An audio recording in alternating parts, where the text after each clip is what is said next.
आज 11वां प्रतिपूर्ण पौषध व्रत की बात आज से शुरू होगी। 4 शिक्षा व्रत ये ट्रेनिंग के हैं। सामायिक ये रोज की 48 मिनट की ट्रेनिंग है। देशावकाशिक ये सभी अपने सामान्य जीवन में रहते हुए स्वयं को ट्रेनिंग की बात है। और पौषध ये ट्रेनिंग है अपने रूटीन चर्या से हट करके मैक्सिमम एक 24 घंटे के लिए 8 प्रहर के लिए कम से कम स्वयं का एक ऐसा पोषण करना, और वो पोषण को ही पौषध कहते हैं। पोषः पोषण करना, शरीर का पोषण कर लिया, कर्म का पोषण कर लिया, परिवार का पोषण कर लिया, तिजोरी का पोषण कर लिया, सत्ता का पोषण कर लिया, लेकिन जिनका भी पोषण किया है उसने तुमको पुष्ट नहीं किया है। पोषण तो दिया धन को, लेकिन स्वयं निर्धन बन गए। सत्ता का पोषण किया, लेकिन स्वयं सत्ता शून्य हो गए। परिवार का पोषण किया, लेकिन स्वयं शून्य हो गए। यह सत्य जिस समय ज्ञात होता है, यह अनुभूति जिस समय प्रबलतम हो जाती है, उन पलों में जो साधना संपन्न हो सकती है उसको कहते हैं पौषध व्रत की साधना। बहुत सारे चरित्र, बहुत सारे प्रसंग पौषध को लेकर के अलग अलग सामने आते हैं। प्राय जब भी पौषध की बात सामने आती है तो श्री कृष्ण वासुदेव याद आते हैं, अभय कुमार याद आते हैं, भरत चक्रवर्ती याद आते हैं। इन्होंने जो पौषध किया वो याद आता है। आनंद श्रावक का पौषध याद आना बहुत जरूरी है। 10 श्रावकों का पौषध याद आना जरूरी है, लेकिन याद आता है अभय कुमार का पौषध, जो उन्होंने अपने मित्र देवता को बुलाने के लिए पौषध किया। याद आता है श्री कृष्ण वासुदेव का पौषध, जो 24 प्रहर यानी 3 दिन का तेले के साथ पौषध था। स्मृति में आता है भरत चक्रवर्ती के षटखंड विजय यात्रा के समय किए हुए पौषध। उस पौषध की बाहर की प्रक्रिया इक्वल है, ध्येय अलग है।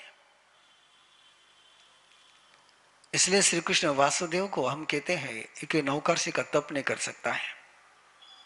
और उस समय प्रश्न आता है फिर तेला कैसे किया? अंतर केवल इतना ही है, नौकरसी से लेकर तो 6 मासी तक का तप हो जाए, और उसका लक्ष्य यदि आत्मशुद्धि है तो तप में है, और उसका लक्ष्य यदि संसार का पोषण करना है, किसी भौतिक वस्तु की पूर्तता करना है, तो बाहर के स्ट्रक्चर से तो उसको पौषध कहते हैं, लेकिन अंतरंग उसका पौषध का नहीं होता है। वहीं से बात शुरू कर रहा हूं कि संसारी व्यक्ति गृहस्थ व्यक्ति है, उसके सामने कई बार समस्या है, भौतिक जीवन क्या आती है, पारिवारिक जीवन क्या आती है, सामाजिक जीवन की समस्या उसके सामने आती है,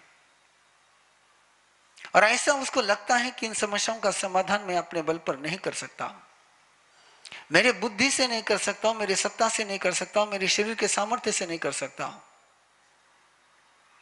ऐसे समय में किसी की सहायता प्राप्त करना, देवताओं की सहायता प्राप्त करना, देव भक्त बने बिना देवता का सामर्थ्य प्राप्त करना। वाक्य को फिर ध्यान में रखना। देवों की भक्ति करे बिना भी देव से सहायता प्राप्त करना। देव पूजा किए बिना भी देव का सामर्थ्य प्राप्त करना। बिना आरती करे, बिना भजन करे देवों से सहायता प्राप्त करना। बिना मंदिर में गए देवता को अपने पास बुलाना। एक रास्ता होता है देवता के पास जाने का, एक रास्ता होता है देवता को अपने पास बुलाने का। ये जो तीन नाम आपके सामने लिए हैं, ये तीनों नाम अभय कुमार हो, भरत चक्रवर्ती हो, श्री कृष्ण वासुदेव हो, ये किसी मंदिर में नहीं गए, किसी यक्षायतन में नहीं गए,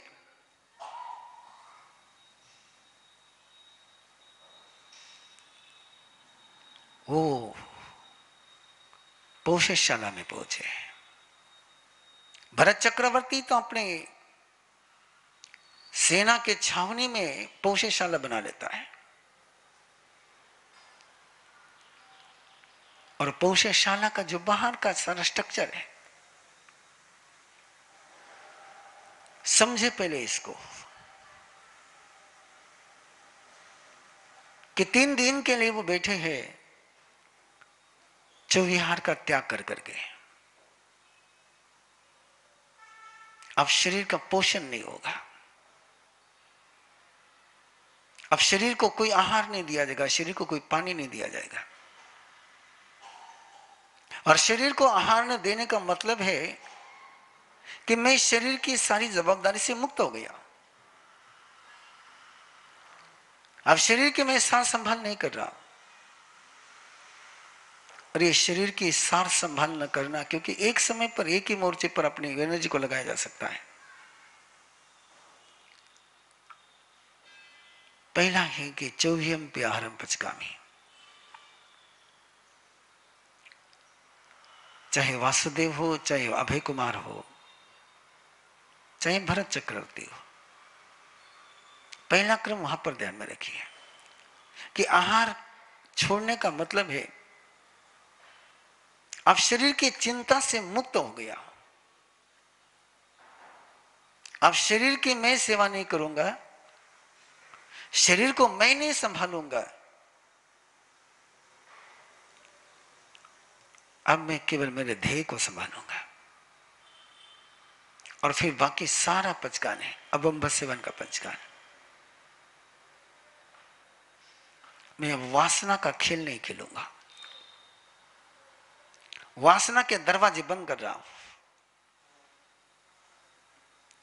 भोग से मुक्त हो रहा हूं। आहार से मुक्त होना आसान है, और आहार से मुक्त होने के बाद विषय से मुक्त होना, वासना से मुक्त होना। पौषशाला में जाने के बाद कि बाहर का कोई संसर्ग नहीं है, लेकिन अबंभ सेवन का पचकान, इसका मीनिंग होता है कि अब मेरे मन में, मेरी काया में, मेरे चिंतन में कहीं पर भी अब ब्रह्म का स्पंदन नहीं होगा, वासना का, विकार का कहीं स्पर्श नहीं होगा। क्यों? अपने आहार के तरफ एक दृष्टि से देखा है, आपको लगता है कि आप रहे हैं, लेकिन ध्यान में रखना, जब भी आप लेते हैं तो लेने के पहले अपनी एनर्जी वहां इन्वेस्ट करनी पड़ती है, चाहे मन से, चाहे आंखों से, चाहे हाथों से। बिना अपनी शक्ति वहां लगाए, बिना अपना उपयोग लगाए, बिना एनर्जी लगाए कहीं से भी आप कुछ ग्रहण नहीं कर सकते हो। आहार ग्रहण आपको दिखता है, लेकिन आहार ग्रहण करते समय जो अपनी शक्ति वहां लगाते वो नजर नहीं आती है। भोगी को लगता है कि मैं भोग भोग रहा हूं, लेकिन उसको पता नहीं चलता है कि वहां उसकी शक्ति कितनी लगा रहा हो, कितना अपने शक्ति का व्यय करता है, कितनी अपनी ऊर्जा वेस्ट करता है।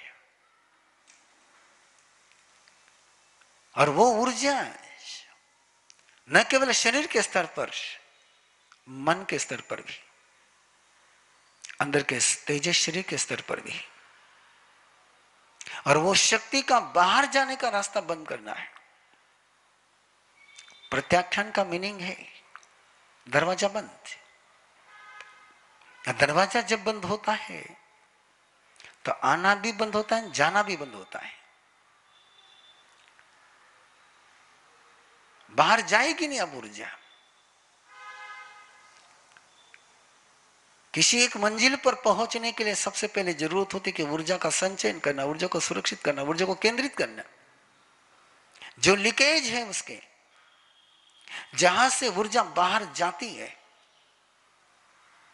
जो उसके बहुत हैबिचुअल रास्ते हैं, हैबिचुअल कैरेक्टर है। हैबिचुअल कैरेक्टर का मीनिंग होता है कि वो करने के लिए आपको चिंतन नहीं करना पड़ता है, आदत लग गई है, आहार की आदत लग गई है। आहार करने के लिए किसी को सोचना नहीं पड़ता। उपवास करने के लिए लोग सोचते हैं,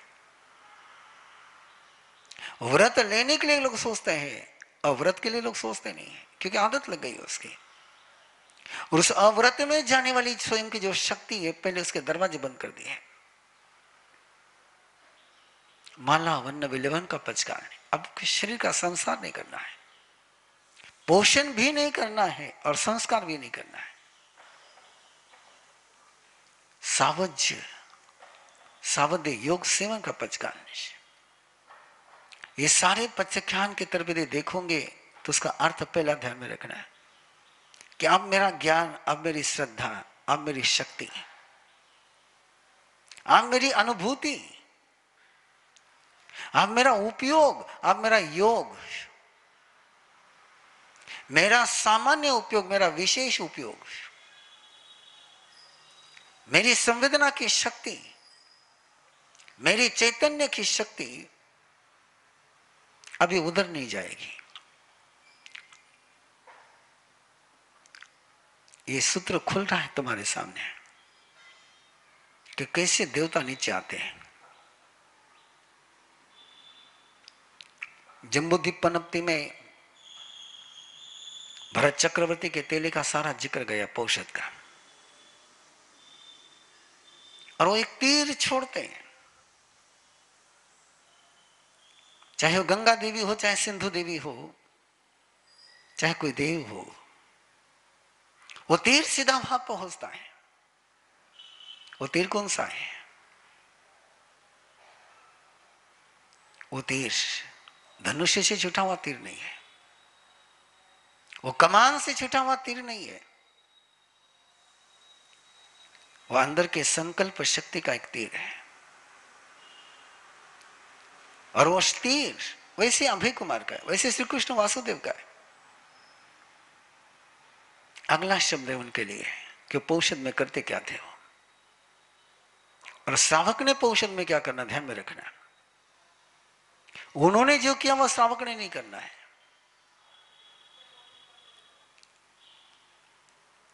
अभय कुमार ने अपने मित्र देवता को मन में धारण किया। मनसी करे माने, मनसी करे माने, मनसी करे माने। श्री कृष्ण वासुदेव ने हरिनिगमी से देवता को अपने मन में धारण किया। मनसी करे माने, मनसी करे माने, मनसी करे माने। और जैसे जैसे उसको मन में धारण करते हैं, उसका रूप, उसका क्षेत्र, एक मैसेज जाना शुरू हो जाता है, जिसको आप वायरलेस सिस्टम कहते हैं। ये सिस्टम लेस सिस्टम है। इसका संबंध केवल मनो और द्रव्य वर्गना के साथ है। और ये मनोद्रव्य वर्गना का, क्योंकि मन की गति प्रकाश से भी जाता है, प्रकाश के भी गति ज्यादा किसी की तो मन की गति है। और इसलिए कहते कि मन ये पदार्थ नहीं बन पाता है। उसकी द्रव्य वर्गना के प्रभानु भाव मन, और भाव मन के माध्यम से लेने वाले मनोवर्गना के पुद्गल, और उनको निरंतर वो भेजता जा रहा है, मैसेज चला जा रहा है, रिंग कंटिन्यू जा रही है, 72 आवर्स कंटिन्यू रिंग जा रही है। जैसे आप मोबाइल का नंबर घुमाते हो ना, कॉल करते हैं, तो आपके कॉल के अलग सिस्टम है कि आपका कॉल यहां से सैटेलाइट में जाता है, सैटेलाइट से फिर वो जहां जाना वहां जाता है। लेकिन यहां कोई बीच में सैटेलाइट नहीं है, यहां सीधा जाता है, और वो कॉल निरंतर जाते रहता है, निरंतर जाते रहता है। कि आप मन की सारी शक्ति केवल उसी में लगी हुई है, और देवता का आसन हिलता है। हरि निगमेश का हिला है, अभय कुमार के मित्र देवता का हिला है। वो मित्र देवता था, वो कुल देवता भी नहीं था, वो कुल देवी भी नहीं थी। हरि निगमेश कोई श्री कृष्ण वासुदेव का कुलदेव नहीं है, वो पितर भी नहीं है। और ध्यान में रखना, ये सारे चक्करों से बाहर निकलो। ये पितर दोष और पितर दोष कुछ नहीं होता है। दोष होते हैं तो केवल अपने कर्म के दोष होते हैं, अपने सोचने के दोष होते हैं, और वो दोष वहां से खुले हो सकते हैं। यहां तो जो जीव चला गया वो अगले पल में अपने नए भव में, नए शरीर में, नई दुनिया में रम गया, उसको याद भी नहीं आती यहाँ की। वो सारा पिछले जन्म का प्रेम वहां संक्रमित हो जाता है, ट्रांसफर हो जाता है। अगले पल उसको याद नहीं आती, याद होती या आप इधर याद करते हैं। वो जीव जो वहां गया गया, जहां भी गया।